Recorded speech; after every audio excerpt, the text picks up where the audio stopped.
तर कोथरूड पोलिसांकडून मुलींना शिवेगाळ आणि मारहाण केल्या प्रकरणामध्ये आमदार रोहित पवार यांनी पीडित तरुणींची भेट घेतली आहे। पोलिसांकडून अशी वागणूक दिली जात असेल तर गंभीर आहे असं रोहित पवार यांनी म्हटलंय। महाराष्ट्रात नक्की चाललंय तरी काय असा खोचक सवाल रोहित पवार यांनी विचारलाय।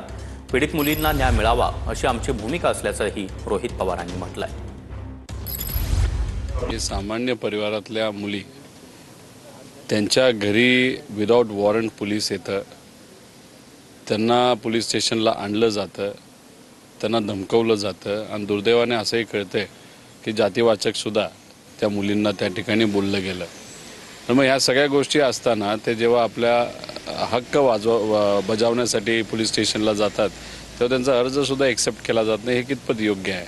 म्हणजे ते फक्त सामान्य परिवारातले आहेत, त्या दलित समाजाचे आहेत म्हणून तुम्ही त्यांचं ऐकत नाही का? असे अनेक प्रश्न तिथं निर्माण होतात। त्याच्याचबरोबर अजूनही मोठा प्रश्न निर्माण होतं की छत्रपती संभाजीनगरमधून जे काही 5-6 पोलीस इथं पुण्यामध्ये आले होते ते कुठल्या केससाठी आले होते, कुणी त्यांना प्रेशर केलं होतं?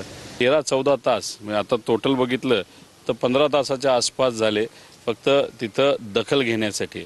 असं गरिबाची परिस्थिती असेल तर या महाराष्ट्रामध्ये जे पोलीस प्रशासन आहे ते कुठेतरी राजकीय हस्तक्षेपाच्या दबावाखाली तिथं चालतंय असं आमचं सगळ्यांचं तिथं मत आहे। सगळेच पोलीस खराब आहेत असं आम्ही म्हणणार